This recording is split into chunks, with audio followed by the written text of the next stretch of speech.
So good morning, one and all. Transmission line is a medium which propagates power from one point to another. And to do this, we have variety of structures which can efficiently transfer power from one point to another. So broadly, or we can say vastly used structure is coaxial cable that we are aware of. Even BNC cables are part of or one of the coaxial cable. So in coaxial cable, we have a center core. Then center core is covered with dielectric insulator. We have metallic shield that works as a ground, and then plastic jacket. Okay, apart from coaxial cable, we have parallel lines. The third one is microstrip lines. So initially we have a ground plate above which we deposit dielectric substrate and then a conducting strip. Okay, so this is nearly like PCB kind of structure. Okay, so these three are the majorly used transmission line. So common feature of all this is essentially we are having a two conductor systems across which we are applying voltage, and this time varying voltage result in the current flow and power transmission. So how we do in case of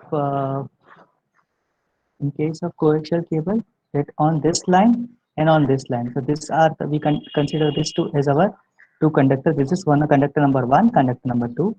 So in between these two we apply voltage. Whereas here between ground and the strip line we apply a voltage. And in this two parallel line, any one line can be one. This two parallel line across them we have to apply a voltage. So it will look like this. Okay. So we treat this transmission line as two conductor system. One end we apply the source and at another end we apply load and carry out analysis of power transfer from source to load. So how does it look if we just redraw this system? So we know we need to be, it has to be a two conductor system. Okay, so first we have drawn two conductors, right? So we just name it as a terminal one as a and A dash, terminal second end as a B and B dash. So at one of the end we have to apply the source, right? So we are applying some varying voltage. At another end we have to apply load. So that load impedance is shown as a Z. Okay, so let us solve this problem using low frequency. What we do, we apply certain voltage V, we know the Z, we can find out the current easily, right? So let's solve this problem for low frequency. So suppose this is the waveform or voltage which we are applying at point A dash, which is a time period of t, and peak voltage at point P is Vp. So this is Vp. This is the signal which we are applying. As we apply this signal over here, A dash, it will travel from A dash to BB dash. So while traveling, this signal won't reach here in no time. No, it will take some finite time, right? Because signal travel in, with some finite speed. Okay, the sentence is no signal can travel with infinite speed in any physical system. Okay, so this signal will take some time. So if we assume that speed of this signal is the speed of the light, 3 into 10 raised to power 8 meter per second, this is just an assumption. Okay, and we also assume that length of this cable or length of the transmission line is 3 meters. Can one of you tell me what will be time required to travel from point A to point B? So signal want to travel from A to B. So time required to travel from the source end to load end, it is called as transit time. So kindly use your calculator and tell me what will be the time required to travel from this point to this point. Sir, 10 nanoseconds. Okay, 10 nanosecond. Thank you.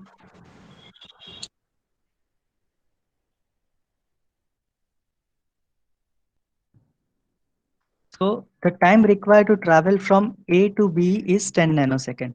So from this point to this point, it needs 10 nanoseconds of traveling time. Okay. So now we are assuming that my frequency is 100 hertz, and at A, point number A, okay, I have started my transmission point from this point. Now it has started, and somewhere here I have reached peak voltage VP. Okay. So at here, when AA dash is VP, at voltage VP or at point P, can you tell me how much will be voltage at point B? So VP Uh-huh. at point B. Here voltage is VP. Okay. Okay. So now see, initially it was 0 volt over here at A dash. Okay. Over time passes, it reaches VP. Okay. So this here voltage is VP. Now I have stopped my time. Okay. So whatever, see how signal is conducting from A point to B point. So Hmm. initially whatever here was travel here, and then here Yes. new signal came, right? Then whatever Yes. here again traveled here. So from signal started traveling from A to B.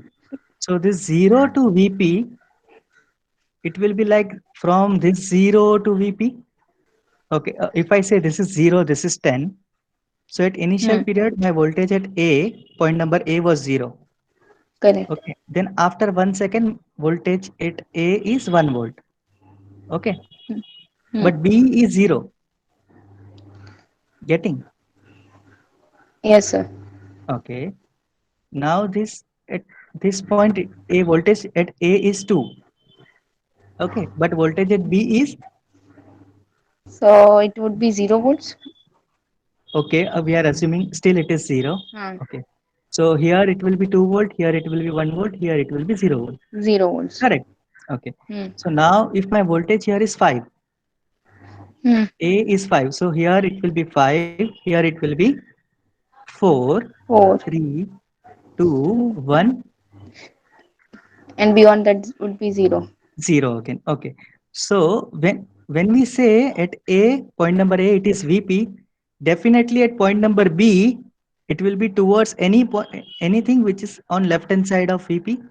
Correct? Yes. ये Below portion voltage में कौन सा VP. भी voltage होगा, right? Hmm. So which voltage we supposed to take? So that calculation we have to do, since we know the transit time from A to B is 10 nanosecond. Hmm. We know the frequency of this VP. It means we know the time period of this VP, right? This cycle race. Okay. So this out of this complete cycle, if this point is my VP, okay, Hmm. then voltage at point number B will be somewhat 10 nanosecond behind it, right? Yes. Correct? Yes, sir. Understood. Okay. So again, okay, thank you, Komal. Now I would like to tell everyone, kindly calculate time period of 100 hertz. 0.01 seconds. Okay, 0.01 second, it means how many millisecond? 10, no, 10 millisecond. 10 milliseconds. Yeah. So this from this point to this point, it is 10 millisecond, correct? Okay. So how much Yes. time? Yes. How much time it will be from this point to this point? This point to Half this of point. that. Half of that. That is 5 millisecond, correct? What time it will be from this point to this point? 2.5. 2.5 millisecond. Now Yes. from 2.5 millisecond minus 10 nanosecond, because point number B is behind it, right? How much it comes It's approximately? kind of negligible, right? So the same calculation I want everyone to perform. 2.5 millisecond minus 10 nanosecond. How much it comes? So 2.4 9999. Okay, so it is almost 2.5 2.5. millisecond. Yes. right? Yes, In sir. exam, if we get this kind of answer, we will say, "Acha, it is 2.5, right? It Yes, is negligible." So look yes. here. Okay, so let me continue with my lecture now. Look here, since we are using low frequency, which is around 100 hertz, this transit time effect is negligible. It won't produce any voltage difference. If voltage here is Vp, here it is Vp. Okay, we will say little less than it. If it is 2.5, okay, if it is 10 volt here, then it will be 9.999998 voltage here. Okay, so there is no much voltage difference between them. While doing low frequency analysis, this all things transit time effect is not required. Okay, so assume voltage at point number A is Vp. What will be voltage at point number B? So we understood that it will be nearly Vp, right? Little less than Vp. Okay, now I would like to repeat the same experiment for frequency 1 gigahertz. Okay, so how we are going to proceed with this? See, this is the transmission line. This is the same, right? So whatever transit time required to travel the signal from A to B is going to remain the same, 10 nanosecond. Now we are changing the signal, applied signal we are changing. So what will change? My time period will change. So now tell me what is time period for 1 gigahertz? 1 1 nanosecond. nanosecond. This much is this much is 1 nanosecond. And from traveling from A to B requires 10 nanosecond. Correct. So will you agree with me when if I count this number of wave I am transmitting, if this is my one wave, so my fifth wave or sorry, 10th wave will reach here, right? When my 10th wave will come at A, at that time my first wave will reach at B.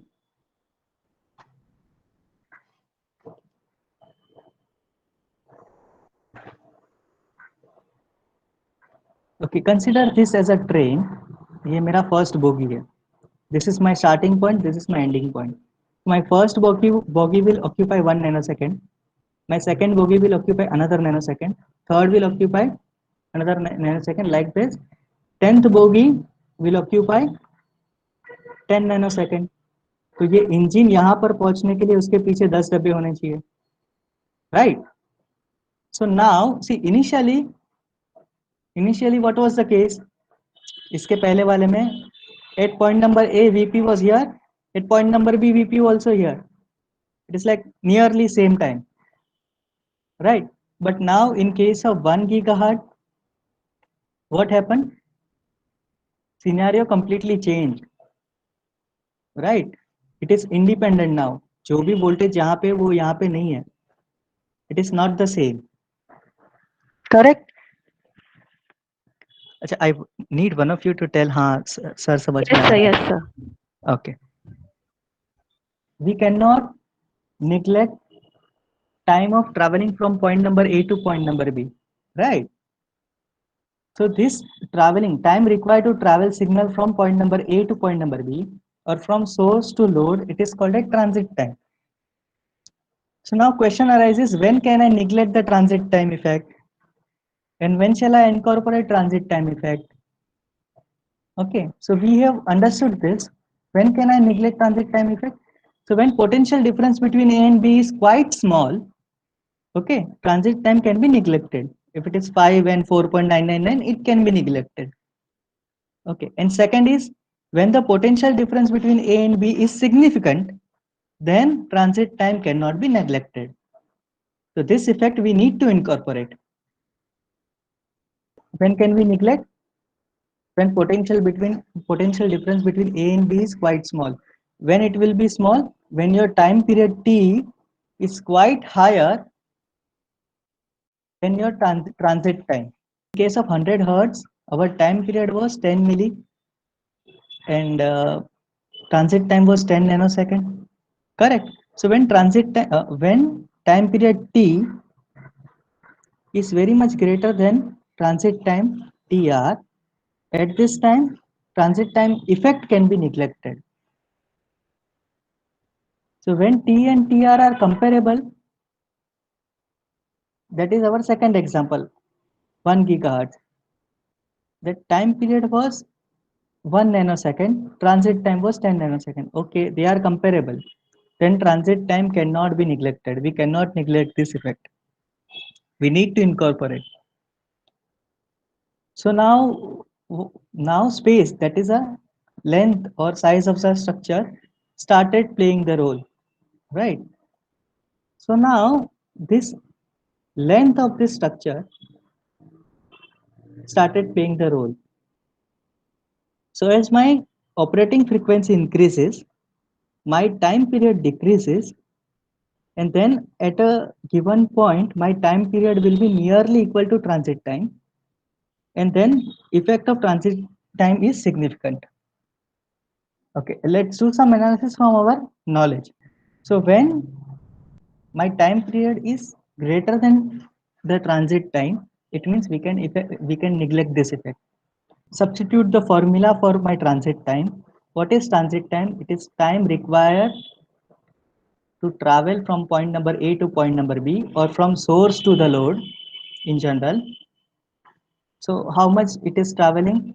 It is traveling for a length of L of transmission line. So this time can be represented as length of L, that is length of transmission line, divided by the speed. Correct. Now we are rearranging speed divided by frequency. Now what do you mean by speed divided by frequency? What will be parameter here? Distance. Okay, distance in terms of signal or wave, what we call? Wavelength. Wavelength. Correct. Thank you. Thank you. So whenever my wavelength is greater than our length, we can say we can neglect this transit time effect. So this is what we have discussed in last class. But if my wavelength is smaller, then transit time effect will come. If my wavelength is large enough, then transit time effect can be ignored. So here again, with this mathematical expression, again we are proving the same. When my lambda is very much higher than the length, then transit time effect can be ignored. So when my wavelength of signal is much higher than the length of transmission line, then transit time effect can be ignored. So it means size of the component start playing the role, right?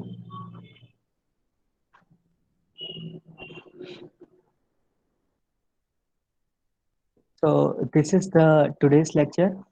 Here we will end our lecture.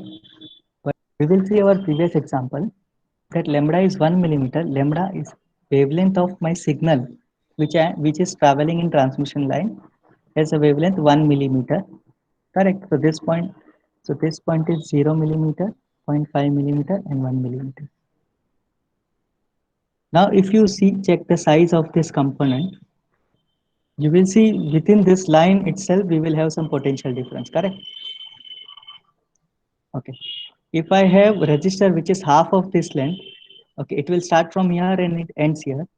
Then again, same 1 ohm resistance, but it will have some different resistance value, actual resistance value. If I have higher resistor, if suppose length is this much, then again it will show some different value for this particular 300 gigahertz frequency. Now, if it is 300 hertz frequency, 300 hertz, not gigahertz, okay, then whether my component is this size, 1 ohm means 1 ohm only. If it is even smaller, itna hoga component, then also it will show 1 ohm resistance. If it is this much size, then also it will show 1 ohm resistance. But when we go for high frequency, वो component का length भी depend करता है. सो किसके ऊपर depend करता है? Depends on the wavelength. If my wavelength is comparable to the length of this component, then I have to incorporate I have to incorporate transit time effect, and I have to look forward for high frequency analysis. the small frequency analysis won't work there.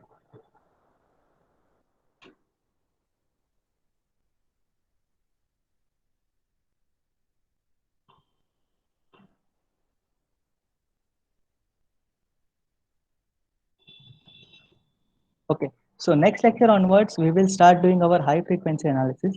So lecture number 5 onwards, we need to solve some equations. Have direct online session solving the equations. Okay, so thank you everyone.